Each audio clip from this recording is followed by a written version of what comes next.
Good afternoon from Jerusalem. Dear Hebrew University management, faculty, students, workers, and friends from around the world, we are very pleased to host today Ukraine's President Volodymyr Zelensky, who will address the community of the Hebrew University of Jerusalem about the exceptional and tragic situation in his country. We are also very pleased and honored to have with us the ambassador of Ukraine in Israel, Yevgen Kornichuk, and his delegation. Welcome to you all. The order of the day will be the following. I'll be calling on the president of the university, Professor Asher Cohen, to present our guest, and then the president of Ukraine will speak for whatever period of time he wants to speak. After that, there will be a second part, which will be 3 or 4 questions. When we get to the questions, we'll talk about how the way it's going to be working there. So it's now my pleasure to call upon the president of the Hebrew University, Professor Asher Cohen, please.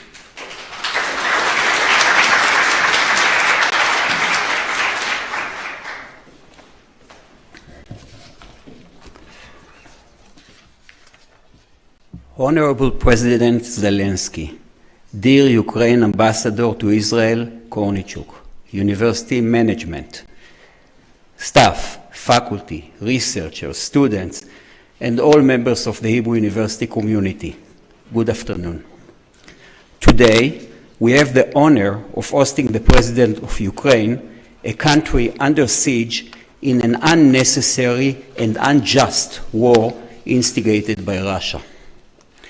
A war in which innocent civilians are losing their lives every day, even though they have committed no crime. Innocent lives are being cut short in an instant. Children are becoming orphans.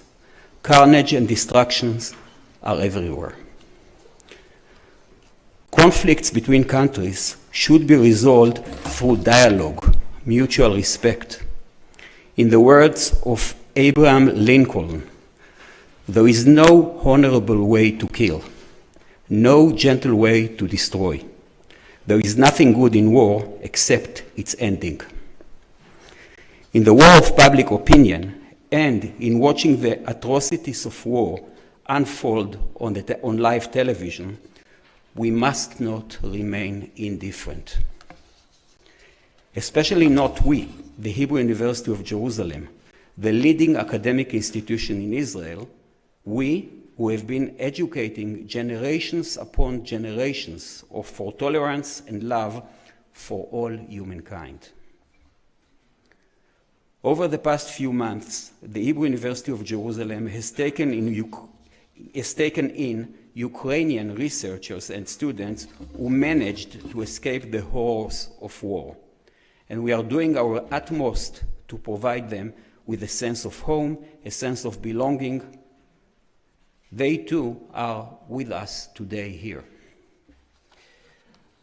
I would like to thank you, President Zelensky, for the time you are dedicating to the Hebrew University community. The stage, Mr. President, is yours.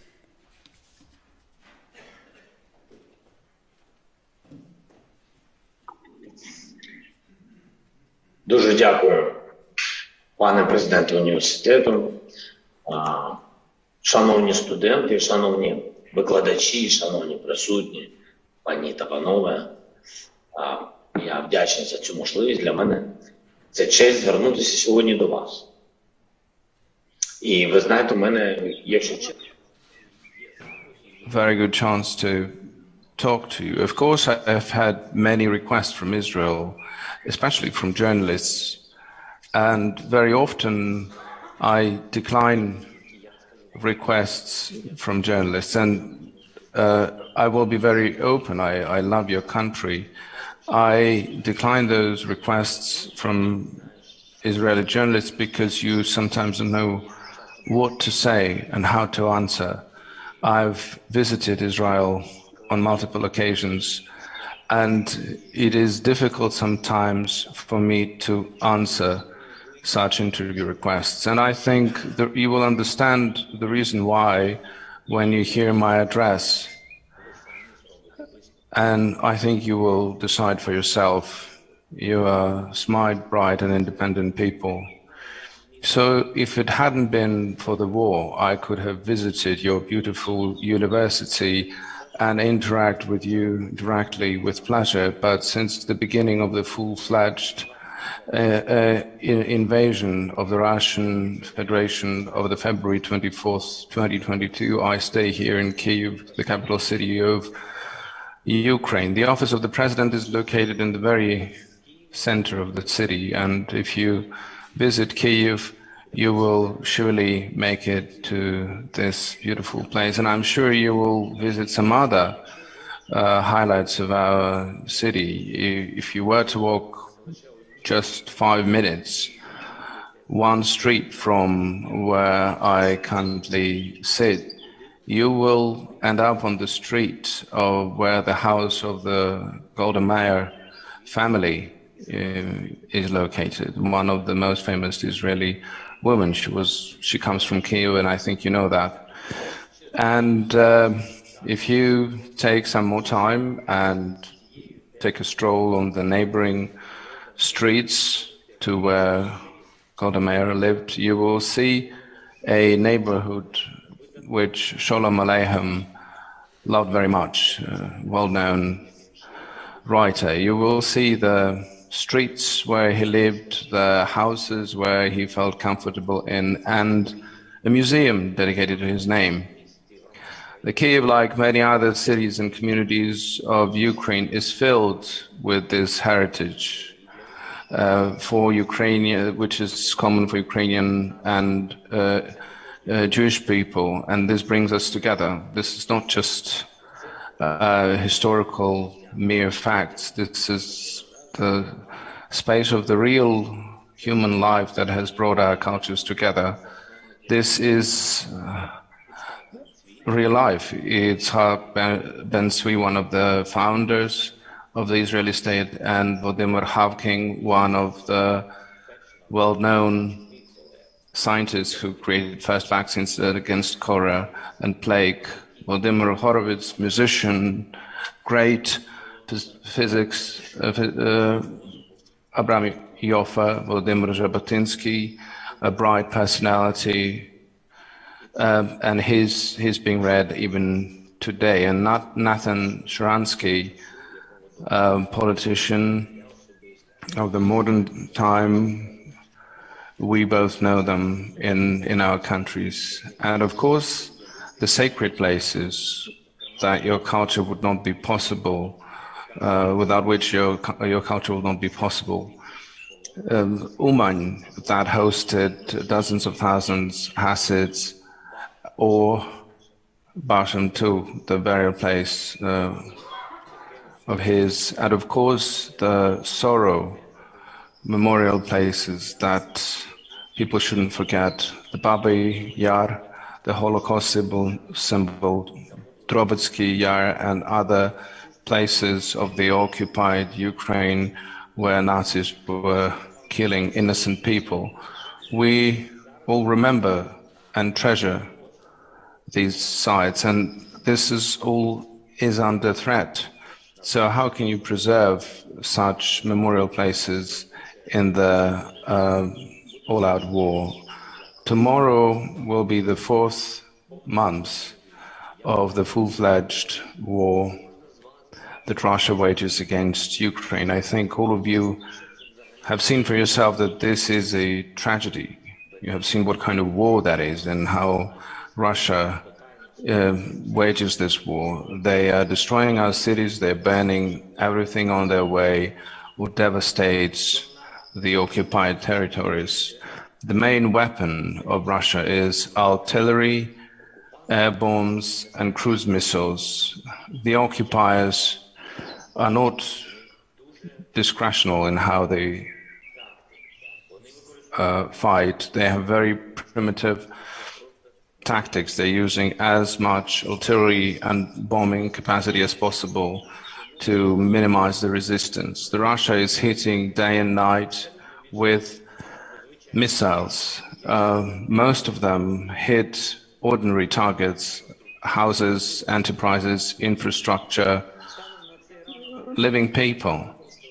As of today, they have already used 2,709 missiles, and very soon it will reach 3,000 missiles.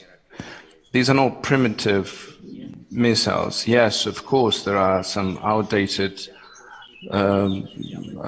units from 1960s and Soviet Union, but there are contemporary ones as well. But for Russian missile or artillery, there is no selectivity. For example, the menorah monument in the Baba Yar was also damaged by Russian shelling. They were even targeting menorah.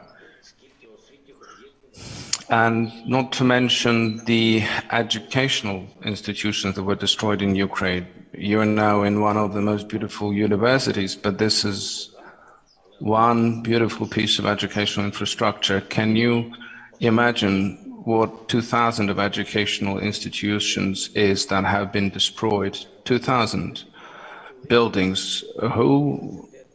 What kind of person you need to be to hit educational targets and kindergartens? Russia became the terrorist state, and I think you have heard what Russia has done to the city of Mariupol. It is probably, so it's practically non-existent now. And 4 months ago, there were 500,000 people. Right now, just several dozen thousand, and they are threatened by infectious diseases. Cholera, by the way, that Volodymyr was fighting 100 years ago. Mariupol is the city where week after week Russian occupiers are trying to hide the evidence of their crimes, burying people in their collective graves. The same has been done in the city of Volodymyr and dozens of other cities and villages in Ukraine.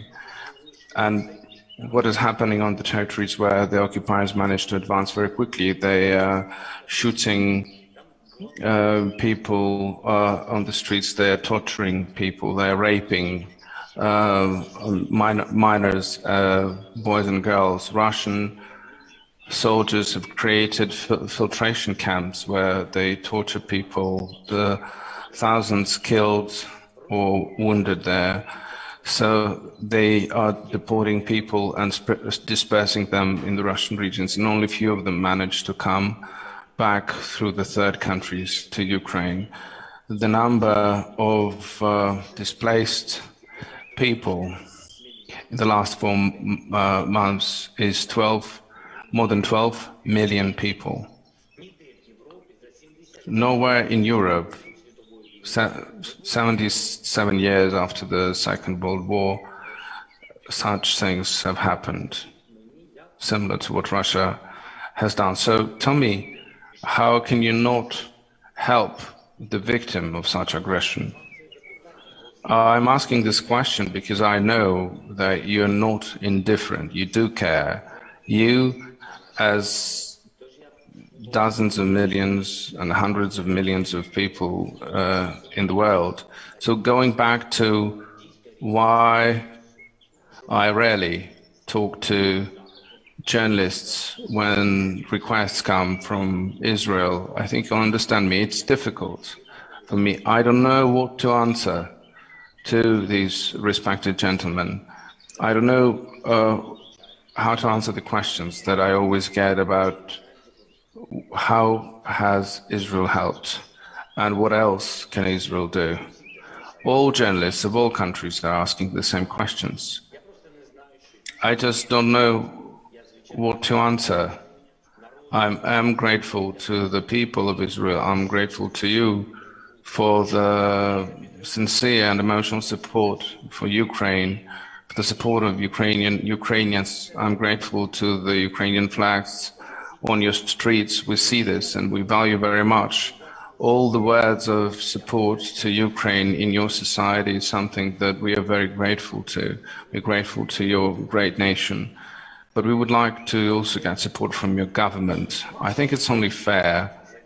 For example, a small country of Luxembourg, with a population of about 600,000 people, provided us defense support in the amount of 15% of our defense budget. Baltic states, neighboring states, they've provided big support. They've sent us the weapon.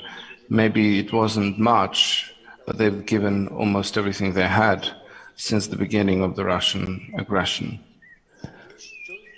Now, what about Israel?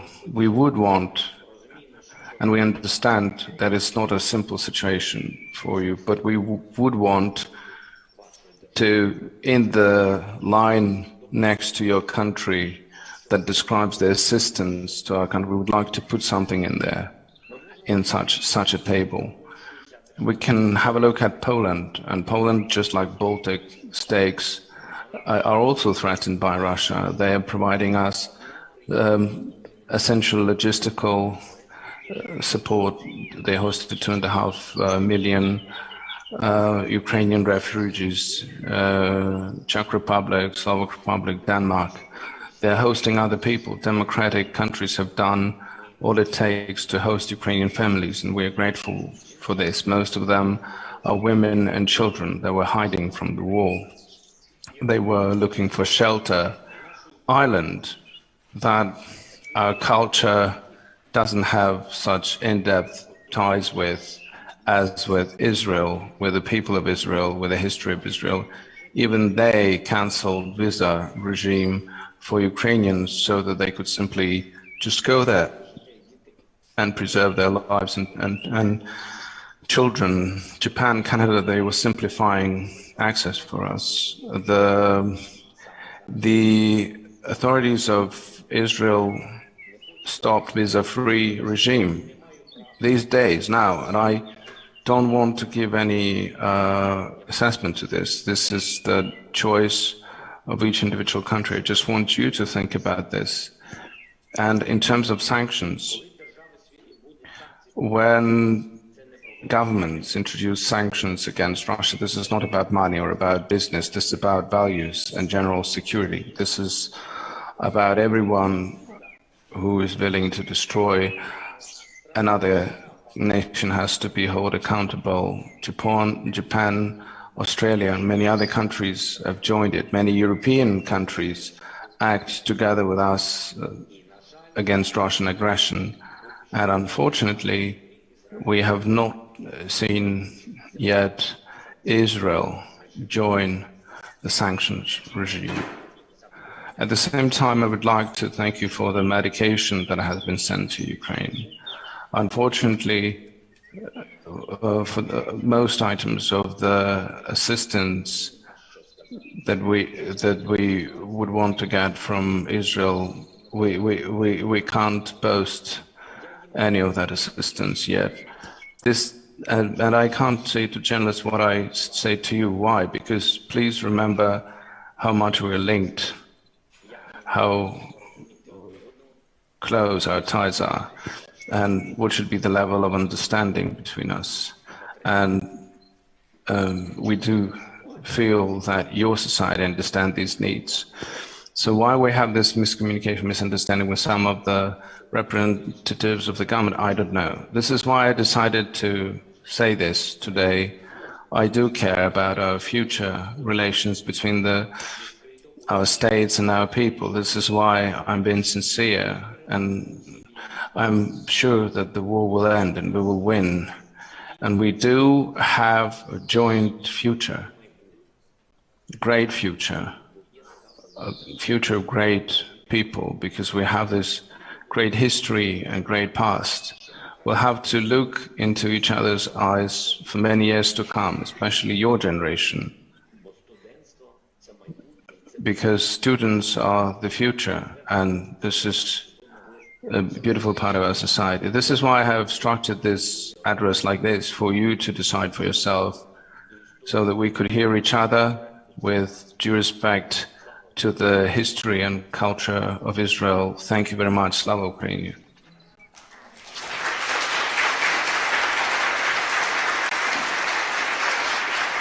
Дуже дякую. Thank you. Thank you very much.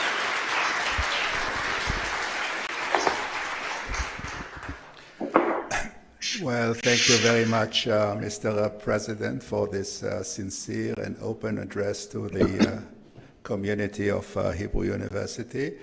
With your permission, we will now proceed to the second part of the event, in which President Volodymyr Zelensky agreed to take a few questions from the audience. The questions will be given in English. There is simultaneous translation, and those who will be identified are asked to use the microphone in front and introduce themselves, just name and whatever they think we should all know. So without further ado, and with your permission, Mr. President, we have wait a second, we have the student over there. Yes, please, you are the first.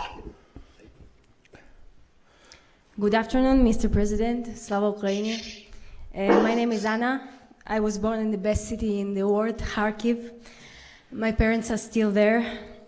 My question is, everyone feels the war in Ukraine, but what is happening in Mariupol, Kherson, and Kharkiv cannot be compared to the situation in Ternopil and Lviv. What should be done so that people would not start to forget that the country is at war and all the fighting has not receded into the background in the daily lives of Ukrainians? Thank you.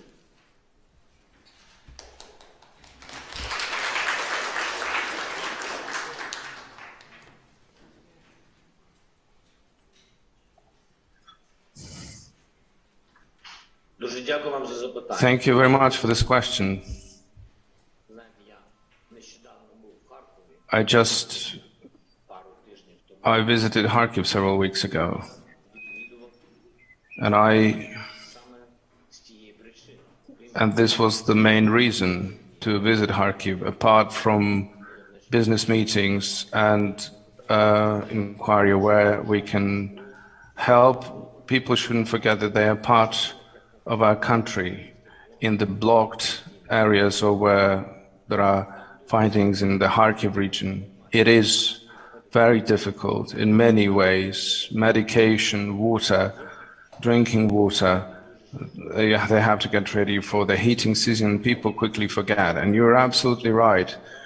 People forget in other countries there is awareness of war, and especially people who are not around the shelling in Ukraine also, they forget what needs to be done. Well, first of all, they need to understand that no matter where you work, where you study, you have to help those territories where it is very difficult. The volunteer movement is very developed in our country. Those people have to come and help. They have to go to Kharkiv region, and we have lots of students, of course, who are working online, who are collecting donations. They send food, medication, and students have to also spread this information abroad and different areas of our country where, thanks God, so far the missiles have not flown in there. So first of all, they shouldn't forget about war and help to those people in their free time who live there, and spread the truth, spread the information around the world. Thank you. Well, thank you very much. Second question, please. Shai Franco, Director General of the University. So thank you, Mr. President, for your sincere words. They touched us all, and they carry much weight. We speak a lot about the war, but one day this war, God willing, will be over. What is your vision for Ukraine? How do you vision Ukraine 5 and 10 years down the road?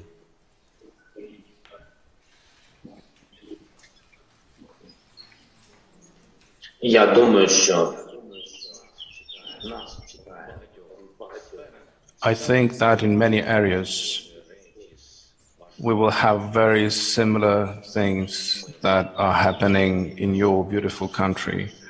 We will understand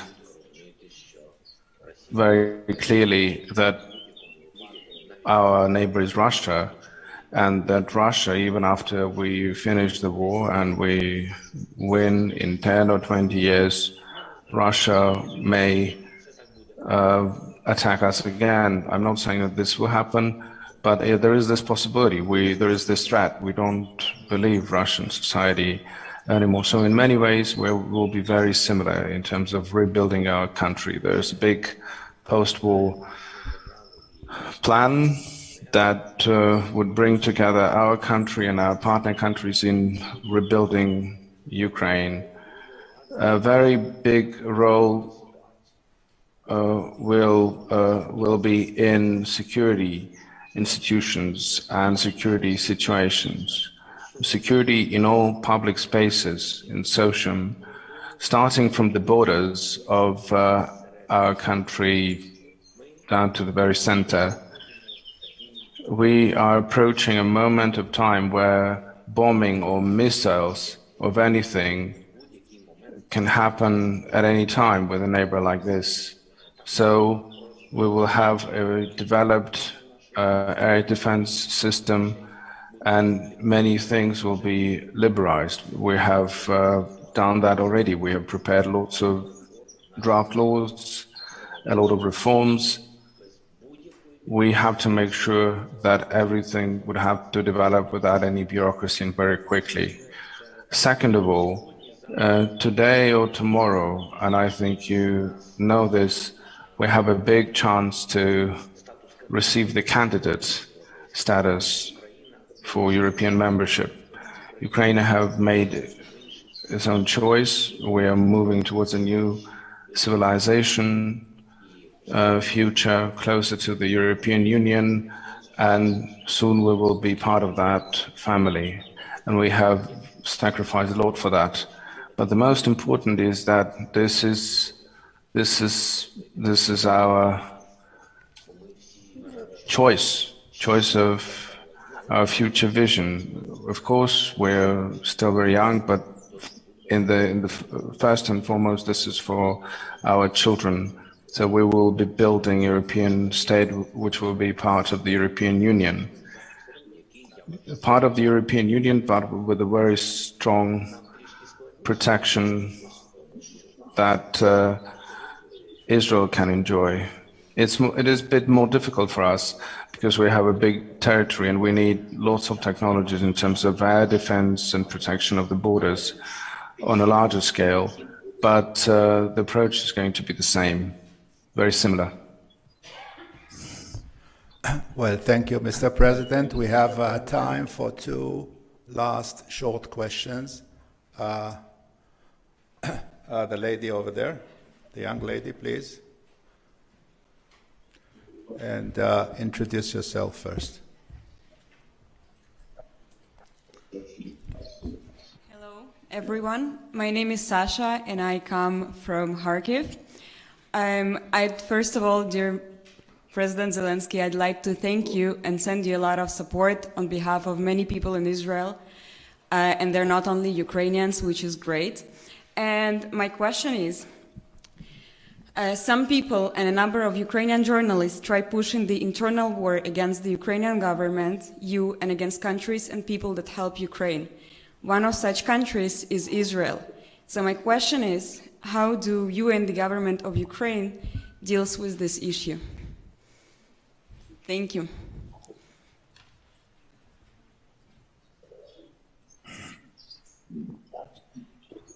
Дякую. Такий був переклад. Саша, я прошу вибачення. Sasha, could you repeat? I didn't quite understand the question. Could you? We've lost a couple of words. Так. Can you ask? Shall I try it in Ukrainian? Well, do it in English and in Ukrainian. Okay, I'll repeat it in English and try my best Ukrainian. So. And don't be fast. Just take your time. Okay. I'm sorry, I'm a bit nervous. It's the first time I talk to the president, so.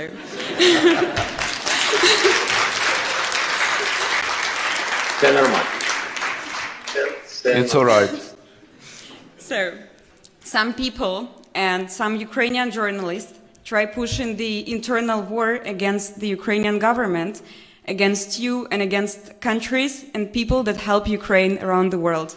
And one of such countries is Israel.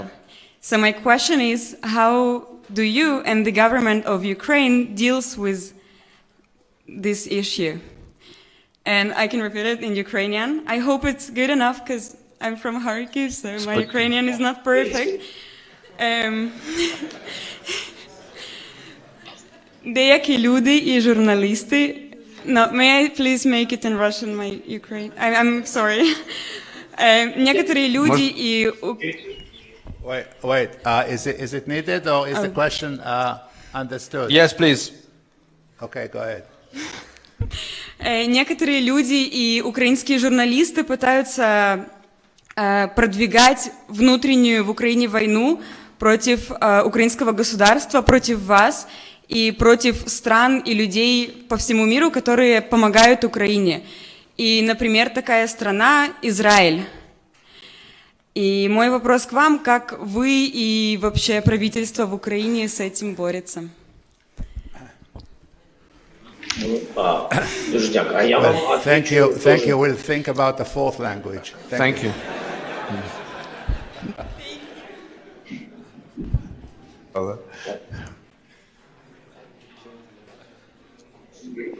Окей.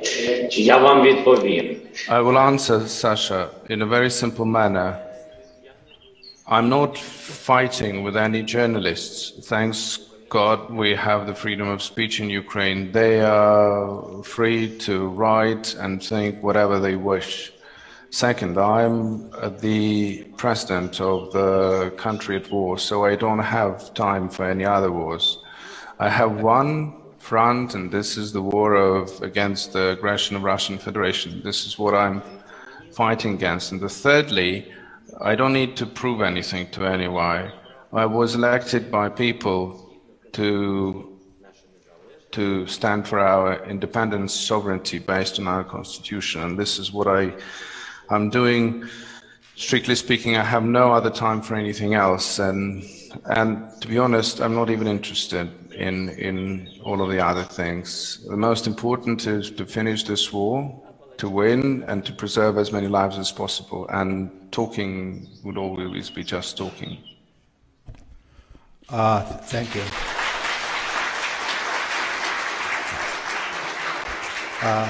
We still have a few minutes. I think we gave this side 3 questions, so the other... Okay, you go.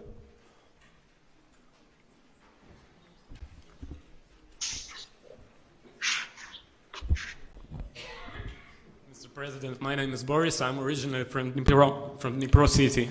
And my question is, have you accepted any feedback, either from international Jewish organizations or from influential Jewish activists regarding the Russian shelling of the sites of the Jewish heritage? Thank you.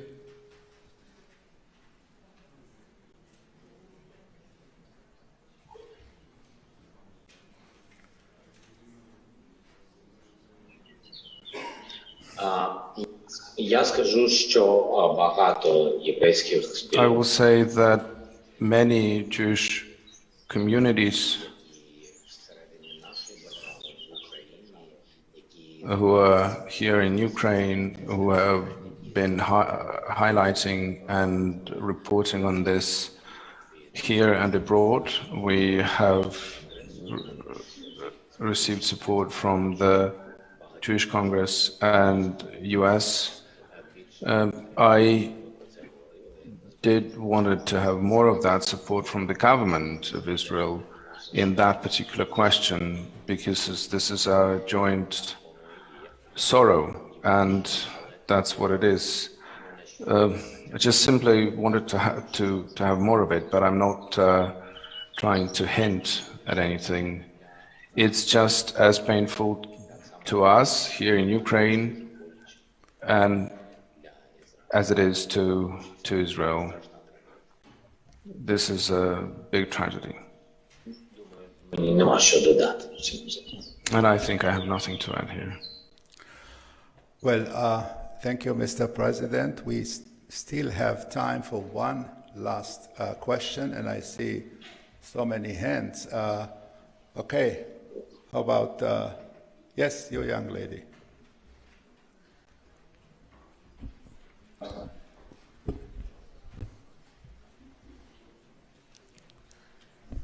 Good day, Mr. President. My name is Anna Michit, and my father right now is fighting in the Sulu from the first days of the war. And we want to believe that this war will end soon. Do you see the possibility that in the future our country will follow the example of Israel and all teenagers will be labeled for military service? And because in the current reality, having such a neighbor, it is quite logical. Thank you.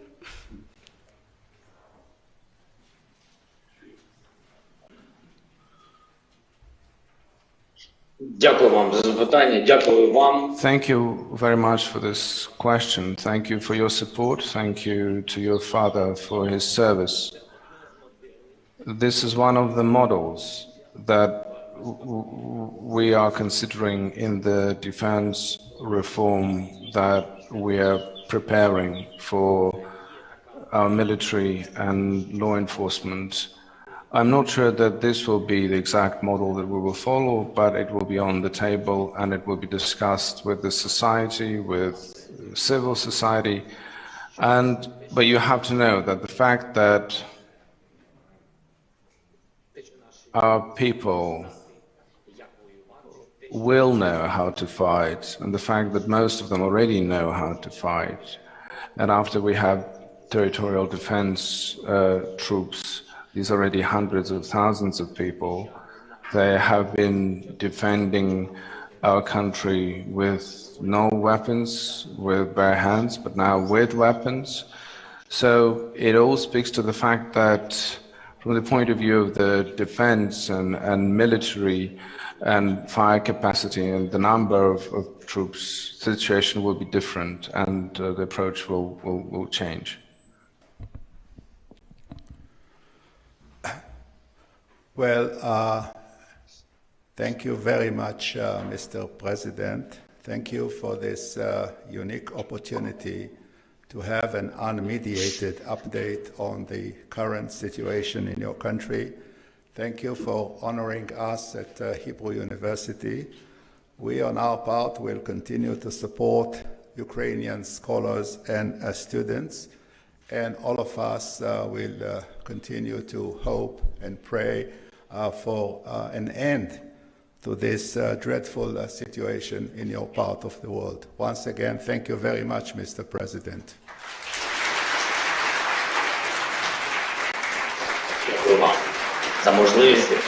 Thank you for this opportunity, for this honor, and thank you for hosting our students and taking care of them. Thank you very much. All the best to you. Slava Ukraini, peace to Ukraine, peace to Israel.